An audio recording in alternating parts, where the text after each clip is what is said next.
대선 공식 선거운동 사흘째인 오늘 주요 정당 후보들은 부산 경남 지역을 찾는 가운데 보수 표심이 어디로 향할지 관심이 쏠리고 있습니다. 전국 상황 두 분과 짚어봅니다. 장성호 전 건국대 행정대학원장, 차재원 부산 가톨릭대 특임교수와 함께합니다. 어서 오세요. 네, 안녕하세요.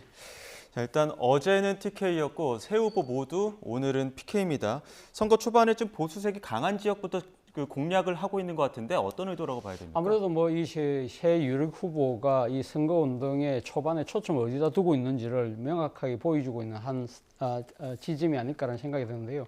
일단 이재명 후보 같은 경우는 여러 가지 지지율 상당 보면 지표가 상당히 좀 안정적으로 나오고 있지 않습니까? 예. 그러니까 본인은 이번 대선에서 압도적 승리를 거둬야 된다. 그렇다고 한다면 본인의 그러니까 좀 이 주요 지지층, 아주 안정적인 지지층보다는 아무래도 좀 취약 지역에 가서 득표를 많이 하는 것이 이 압도적인 승리에 기여할 수 있다는 생각을 분명히 갖고 있는 것 같고요. 그리고 또 한편으로는 자신에 대한 여러 가지 네거티브적인 또 공세가 있는 만큼 이런 부분들에 대해서 자신에 대해서 그러니까 지지가 좀 취약적으로 놓은 데 가서 내가 그런 후보가 아니다. 안정적인 후보라는 것을 보여주려고 하는 그런 부분도 있고, 그리고 특히 경북 안동이 본인의 고향이잖아요. 그렇기 때문에 자신의 그러니까 이 뿌리에 대한 부분을 분명히 보여줌으로써 내가 영남 지역과는 전혀 상관이 없는 후보는 아니라는 걸 보여주는 그러한 포인트를 보이고 있는 것 같고, 그리고 김문수 후보는 지난 주말에 후보 교체 소동으로 상당히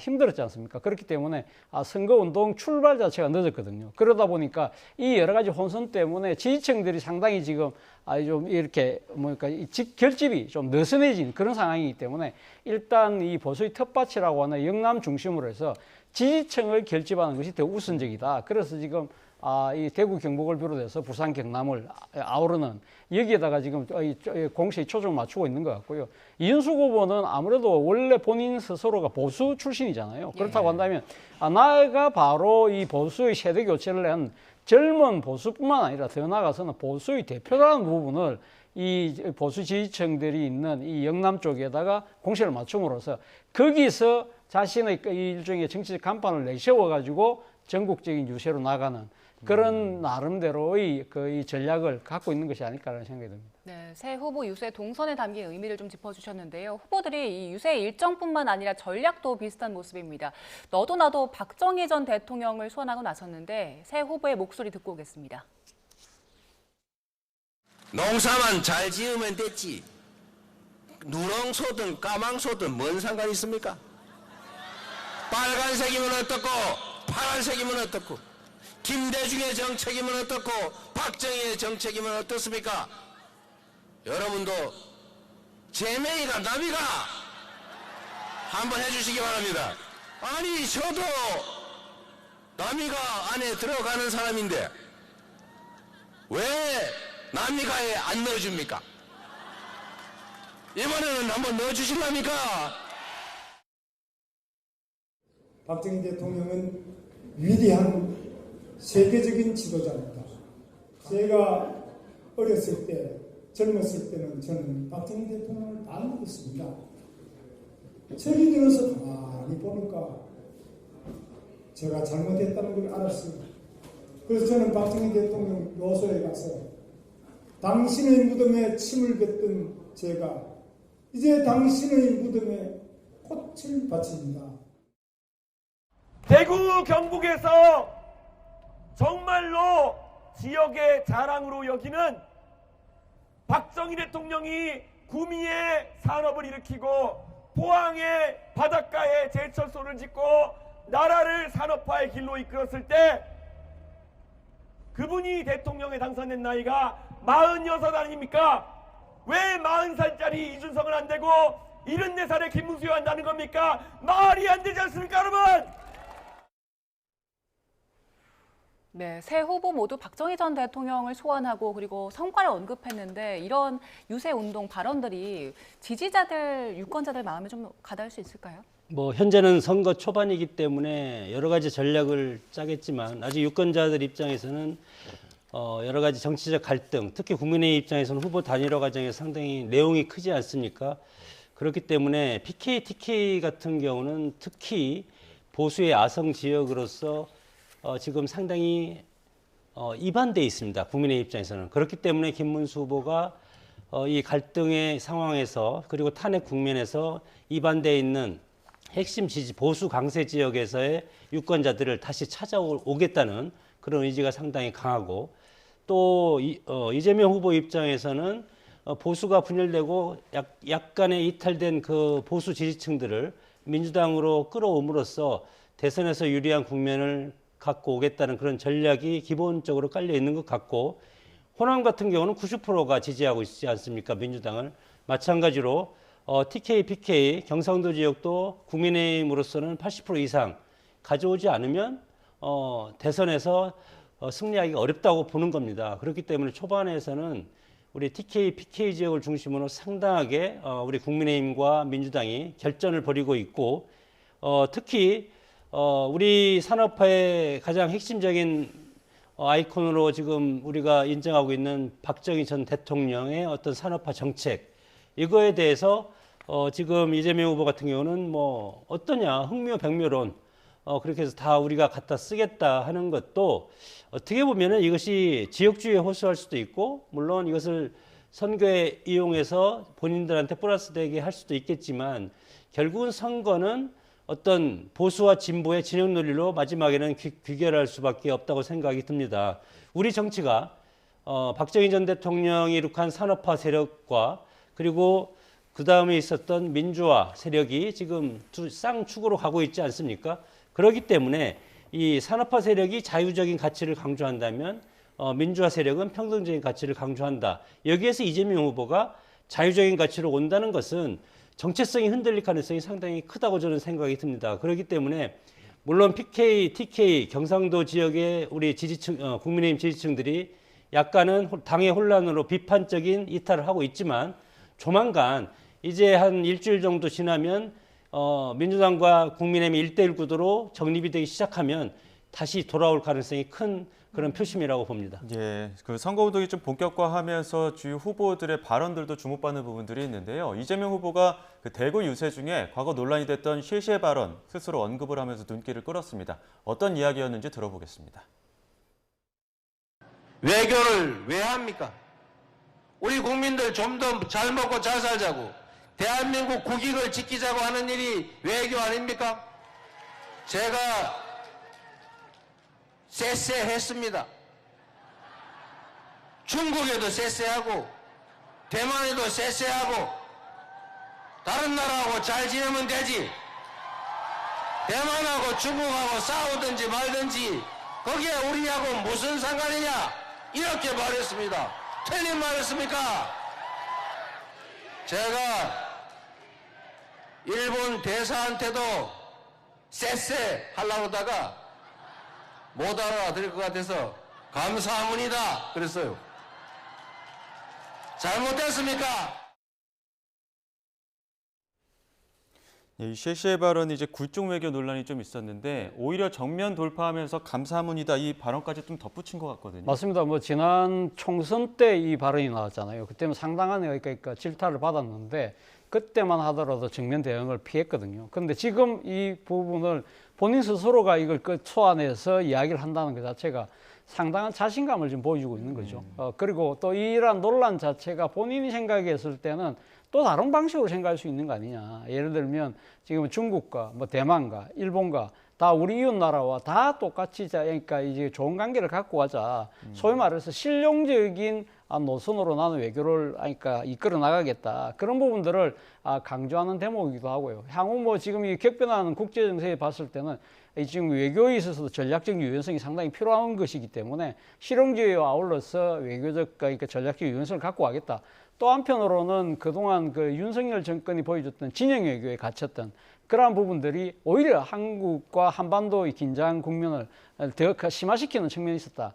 그런 부분들도 애둘러서 이야기한 것이 아닐까라는 생각이 듭니다. 그 제가 한 말씀 좀 드리고 싶은데 쎄쎄 중국 외교 저렇게 쉽게 언급할 사안은 아니라고 생각이 드는데 상당히 중요한 의미가 있다고 봅니다. 현재 경제 같은 경우는 뭐 세계화 글로벌 경제가 지배하고 있기 때문에 통상 외교 특히 통상분부는 국가 간의 장벽이 없지 않습니까? 물론 관세 전쟁이 있기는 하지만 그것은 강대국 간의 어떤 패권 싸움이고 외교안보적인 측면으로 봤을 때는 상당히 부적절한 그런 모습이라고 생각이 드는데 지금의 외교안보 경향은 민족주의 경향으로 다시 흐르고 있습니다. 과거에서 다극체제에서 그렇기 때문에 이것은 이제 우리가 신냉전 체제라고 할 수가 있는데 그래서 우리가 중요한 것이 한미일 북중러 물론 여기서 통상이나 경제는 별도로 우리가 진행되고 있기 때문에 그리고 과거의 역사를 보면 중국과의 역사를 보면은 우리 대한민국의 역사를 보면은 가까운 나라와 밀접하게 했을 때는 반드시 속국이 됐고 멀리 있는 나라와 했을 때는 속국이 되지 않고 있지 않습니까? 그렇기 때문에 그리고 한미일 동맹이 상당히 중요하다는 것은 경제적인 것을 떠나서 외교 안보적으로 중요한 것은 북한이 핵이 있기 때문에 이 핵을 중심으로 해서 국제적인 패권이 지금 여러 가지 각도로 지금 변화되고 있지 않습니까? 그렇기 때문에 이재명 대표의 쎄쎄 발언에서 친중하면 어떠냐? 좋습니다. 친중하면 좋긴 좋은데 결정적인 외교안보적인 위기가 반드시 닥칠 때 그때 가서는 어떻게 할 것이냐. 그렇기 때문에 상당히 조심해야 될 그런 표현이라고 봅니다. 예. 그리고 지금 이재명 후보 캠프의 가장 큰 이제 골칫거리 중 하나가 네. 경호 문제라고 하는데 네. 뭐 저격용 소총이 밀반입됐다 이런 제보까지 네. 들어왔다고 하더라고요. 네. 그래서 그 현장에 나간 지지자들은 뭐 저격수를 좀 방해하려고 네. 파란색 풍선이나 지금 보시는 것처럼 거울을 네. 들고 나가는 지지자분들도 있다고 해요. 지금 이런 현 상황에 대해서는 어떻게 진단하세요? 상당히 우려스럽죠. 그러니까 뭐 이재명 후보도 그런 이야기를 했습니다만 어쩌다가 대한민국의 그 지금 대선 운동에서 그 후보가 방탄복을 입어야 되는 지금까지 왔느냐 이런 이야기를 했습니다만 그만큼 어떻게 보면 대한민국의 그동안의 정치가 양극단의 뭐랄까요? 그러니까 지금 그 진영 대결이 아주 심해지면서 양극단 세력들이 아주 강하게 부각되는 그런 측면이 있다 보니까 상당히 이 지금 민주주의 축제에 대한 선거 자체가 상당히 위험한 상황까지 내몰리고 있다는 부분인데요. 실제 민주당 입장에서는 이런 제보들이 많이 쏟아진다고 그래요. 특히 뭐 지금 소총과 관련해서는 지금 뭐 사거리가 한 2km 된다니까 예. 말 그대로 건 진짜 괴물 소총이죠. 그리고 뭐 그런 부분들도 있는 것이고 그리고 또 이재명 후보 입장에서는 본인이 불과 그 작년 초에 그 부산에서 피습을 당했잖아요. 예. 그래서 뭐 목숨이 경각에 달릴 정도로 위험한 시기도 있는 것이고 그런 여러 가지 생각들 그리고 특히 또 비상계엄 때는 이재명 후보에 대한 체포 명령이 떨어졌다는 뭐 지금 그러니까 그 관련해서 지금 재판을 받고 있는 사람들도 있잖아요. 이런 부분들을 고려했을 때 이재명 후보 입장에서는 상당히 신변의 안전에 유의를 할 수밖에 없는 것이고 지지자들 입장에서도 어떤 식으로든 이재명 후보를 보호하기 위한 여러 가지 장치들을 자기 나름대로는 준비를 한다고 하는데 네. 그것이 과연 얼마만큼 효과가 있을지는 뭐 저는 잘 모르겠습니다만 어쨌든 그만큼 지지자들 입장에서도 이런 우려가 지금 좀 커지고 있다는 것은 분명해 보이는 것 같습니다. 네, 민주당 쪽에서는 관련 제보가 쏟아지고 있다라고 하는데 이런 제보들 실체는 어떻게 확인해야 됩니까? 뭐 실체는 경찰의 수사를 통해서 할 수 있겠지만 지금까지 그 수사를 통해서 밝혀진 건 없지 않습니까?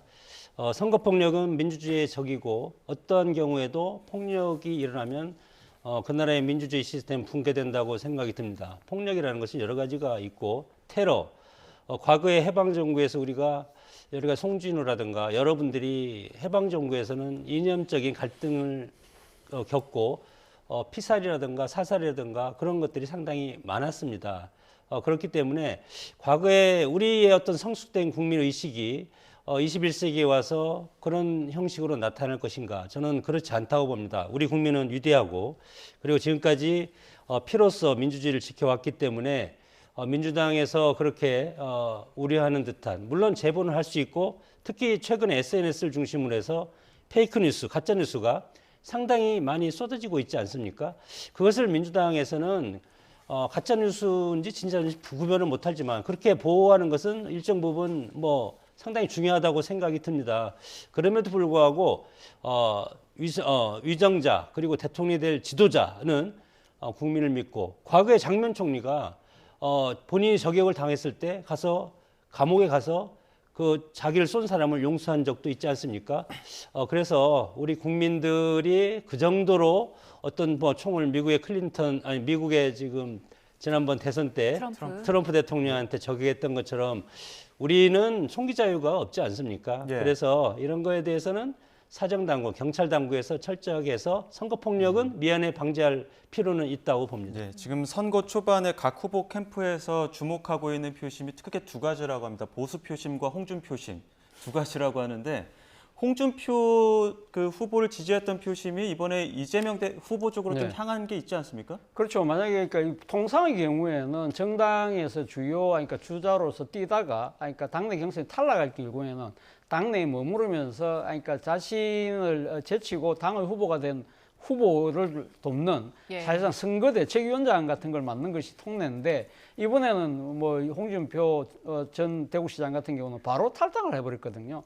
그러면서 이 내놨던 이야기 중에 하나가 이번에 그러니까 이 지금 국민의힘 경선 자체가 상당히 좀 문제가 있었다는 거잖아요. 그러니까 지금 그러니까 윤석열 전 대통령과 그리고 또 이 당내의 그러니까 주류라고 할 수 있는 친윤 세력들이 한덕수 전 대통령 권한대행을 후보로 추대하기 위해서 그래서 제일 만만한 사람을 골란 사람을 김문수 후보로 골랐고 거기에 그러니까 김문수 후보에다가 모든 그러니까 표심을 몰아주는 방식으로 당내 경선이 진행되어서 바로 그 때문에 자신이 가장 피해를 입어서 탈락이 됐다. 그 때문에 바로 홍준표 전 시장 같은 경우는 경선이 끝나자마자 탈당을 하고 아예 정계를 은퇴 선언을 해버렸거든요. 그러니까 지지층 입장에서도 상당히 마음이 상할 수밖에 없는 것이죠. 그런데 물론 뭐 이와 관련해서 김문수 후보 입장에서는 홍준표 전 시장을 선대위원장으로 모시려고 했습니다만 그만큼 아직까지 이 선거 후유증이 완전히 가시지 않은 거예요. 그러다 보니까 지지층들도 당에 남아서 그러니까 이제 선거 운동을 하기보다는 차라리 이참에 그럼 아예 진영을 바꾸자는 그러한 뭐 움직임들이 있는 것 같습니다. 그렇기 때문에 국민의힘 입장에서는 지금 집토끼들이 지금 그러니까 도망가는 그런 상황이잖아요. 그래서 이걸 어떻게 막을 것인지가 아마 빨리 적절한 조치가 나와야 되는데 그 관련해서 가장 중요한 부분이 결국은 가장 이 사태의 원인 중에 한 분인 윤석열 전 대통령에 대한 조치 이 부분이 빨리 있어야 되는 것이 아닐까라는 생각이 듭니다. 네, 예. 말씀하신 것처럼 지금 그 국민의힘 입장에선 집토끼가 도망가는 그런 상황에 대해서 어떻게 조치를 해야 될까요? 뭐 도망간다고 해도 일단은 우리를 나가서 그렇다고 해서 민주당으로 가지는 않을 겁니다. 다만 국민의힘이 지난 경선 과정에서 보여준 그런 불법적인 그런 모습들을 보고 이게 정당이냐, 우리가 저 보수 정당을 믿고 갈 수 있느냐, 그런 실망감의 표현으로 잠시 이탈하고 비판적인 이탈이라고 생각이 들고 이탈을 할수록 그리고 이탈을 하면서 책임을 지금 비대위원장부터 해서 책임을 지고 있지 않습니까? 그리고 12.3 비상계문과 관련해서 김문수 후보의 여러 가지 워딩이 지금 나오고 있고 대통령의 탈당과 관련해서는 대통령 스스로가 결정을 할지 그런 당의 어떤 조치가 있을지는 지금 숙고 중이고 이런 상황에서 봤을 때 이탈된 물론 TK나 PK를 중심으로 상당히 이탈한 부분은 맞습니다. 그러나 그것이 선거가 치러지면 앞으로 지금 20일 정도 남았는데 앞으로 열흘 정도가 지나면 다시 원래대로 보수 지지자들은 결집을 할 수밖에 없다.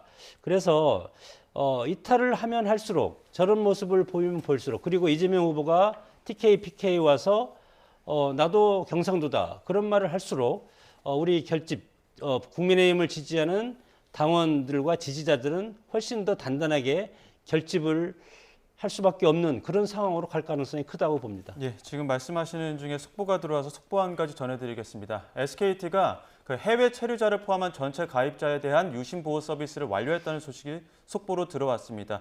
애초에 SKT의 그 유심 보호 서비스는 해외 로밍을 하거나 해외 체류자에 대해서는 좀 제한되는 부분이 있었는데 지금 이 시간으로 해외 체류자도 모두 유심 보호 서비스에 가입됐다는 소식이 속보로 들어왔습니다. 자세한 소식은 잠시 후에 더 추가 소식이 들어오면 전해드리도록 하겠습니다. 자, 조기 대선 이야기 조금 더 나눠보겠습니다. 선거운동 본격적으로 시작하면서 벌써부터 정치권에서 그 말조심 주의보가 내려졌습니다. 국민의힘 후보와 동명이인인데 민주당의 김문수 의원이 여성 출산 가산점을 언급해 논란이 됐었는데 어떤 내용이죠? 일단 뭐 지난번 이재명 후보가 이 군에 갔다 왔던 젊은 청년들의 여러 가지 뭡니까 경력상의 좀 뭐랄까요, 그러니까 불리한 점 이런 것들을 그러니까 일종의 그러니까 보완 대책으로 예. 군 호봉을 군 경력을 공공기관 같은 경우 호봉에 산정을 해주겠다. 예. 그 공약을 내거니까 그렇다고 하면 여성은 그럼 상대적으로 차별받는 거 아니냐 그런 우려의 목소리가 나오니까 여기에 대해서 아마 김문수 의원이 그럼 여성은 출산하면 가산점을 주겠다. 그 이야기를 아마 뭐 이렇게 사석인지는 뭐 하여튼 그렇게 이야기를 했던 것 같아요. 그러니까 여기 당장 아니 그러면 그러니까 비출산 여성 같은 경우가 뭐 오히려 또 차별받는데 어떻게 할 것이냐. 그리고 또 하나는 여성에 대한 시각 자체가 애를 낳는 사람처럼 생각하고 있는 거 아니냐. 그러다 보니까 오히려 안 하느니 못한 그런 상황이 되다 보니까 당내에서도 여러 가지 이제 우려가 나왔던 것이죠. 예. 그러니까 김문수 의원도 본인도 이 부분에서 사과를 하고 뭐 여러 가지 공식적인 직위에서 물러나는 걸로 아마 사태에 지금 수습에 가름하는 것 같습니다. 이 성차별 발언이 국민의힘 쪽에서 나왔습니다. 후보 본인이 한 발언이었는데 김문수 후보가 그 유세 첫날에 가락시장 방문했다가 배현진 의원에게 미스 가락시장이란 발언을 했다가 지금 자당의 의원을 가리켜서 뭐 성차별적인 발언을 했다. 당의 여성 의원을 장식품으로 여기냐 이런 비판들 이어지고 있거든요. 그 의원이 지금 이제 미스는 맞고 그것이 미스 코리아라는 그런 개념은 아닙니다. 예. 뭐 결혼을 하지 않았기 때문에 미스 가락시장이라는 것은 여성으로서 영향 있는 여성으로서 우리 지역 경제 활성화가 상당히 중요하지 않습니까? 시장에 가보십시오. 상가가 거의 비어 있습니다. 이 경제 난국 이것을 어떻게 극복할 것입니까? 그러니까 지역에 있는 이렇게 훌륭한 여성 국회의원이 그 지역의 그 선거구에 있는 가락시장을 활성화하기 위해서는 뭐든지 해야 된다. 그런 진정성을 이제 나타냈는데 방금 막말 얘기도 이제 하셨지만 우리가 이제 협의제 민주주의를 하고 있기 때문에 협의제 민주주의라는 것은 소수파, 정치적인 소수파, 성적인 소수자, 그리고 여성, 장애인, 어르신, 그리고 군 이런 것이 사회적으로 소수적인 세력이지 않습니까? 다원주의 사회에서 이런 소수적인 분들의 어떤 이익 침해와 관련된 그리고 폄하와 관련된 것이 이제 막말인데 그렇게 되면 선거를 직전에 앞두고 상당히 큰 표의 이탈이 있을 수가 있습니다. 그래서 상당히 조심하고 잘못됐으면 이제 사과를 하고 저 민주당 같은 경우는 뭐 지금 뭐 선대위에서 직위를 지금 해제시키고 예. 그런 조치를 하고 있지 않습니까? 뭐 김문수 후보도 마찬가지로 가락시장에서의 미스 가락시장이라는 발언도 사적으로 우리 지역 경제를 활성화시키기 위한 그런 충원으로 서로 대화 과정에서 나온 건데 이것이 김문수 후보의 삶의 역정을 보면은 그 설란이 여사와의 그 에피소드 여러 가지 스토리를 보면은 오로지 설란이 여사 한 분만 보고 그렇게 그렇게 지금 이제 살아왔고 그런 상황이기 때문에 상당히 가정적입니다. 이런 후보가 이런 것을 더 씌워가지고 약간 기스를 내고자 하는 그런 모습이기 때문에 취지는 그게 아니었다 그렇게 저는 이제 봅니다. 그런데 논란이 된 이유가 이제 김문수 후보가 이전에도 과거에도 여러 차례 성과 관련된 발언 뭐 구설에 휩싸였기 때문에 이런 논란이 또 불거진 것 같아요. 그렇죠. 뭐 성평등에 대한 김문수 후보의 평소의 인식이 그대로 반영된 발언이라고 보는 것이 합리적인 것이 아니냐 그런 지적이 나오는 것이죠. 뭐 본인 입장에서는 말씀하신 것처럼 침체된 지역 경제 그 중에서도 핵심인 재래시장의 뭐랄까 활성화를 위해서 그 현역 의원인 지금 배현진 의원이 좀 띄워줬으면 좋겠다. 그런 의미로 뭐 충분히 이야기를 할 수 있습니다만 그런데 거기다가 미스 땡땡땡을 붙인다는 그 자체가 여전히 그러니까 이 성평등에 대한 인식 자체가 과거에 머물러 있는 것이 아니냐. 그런 비판이 사실 뭐 앞서도 제가 말씀드린 대로 합리적이라고 한다면 뭐 여러 가지 뭐 변명하시지 말고 이 부분에 대해서 내가 잘못했다. 그렇게 그러니까 이 말씀하시고 그러니까 이렇게 정면 돌파하시는 게 맞지 않나 하는 생각이 듭니다. 지금 선거운동 중에 김문수 후보에게 계속되는 질문 중에 하나가 윤 전 대통령과의 그 관계 설정이라는 부분입니다. 아직까지도 큰 숙제로 남아있는 부분인데 국민의힘 내에서도 의견이 엇갈리고 있습니다. 관련 이야기 들어보시죠. 비상계엄으로 고통 겪은 국민께 죄송하다라고 처음으로 공식 사과했습니다. 저는 이날의 진정성을 얻기 위해서는 비상계엄을 한 윤석열 전 대통령을 지금 당장 출당 전역시키는 것이 답이었습니다. 대선 승리를 위해서는 결단을 해야 된다고 생각합니다.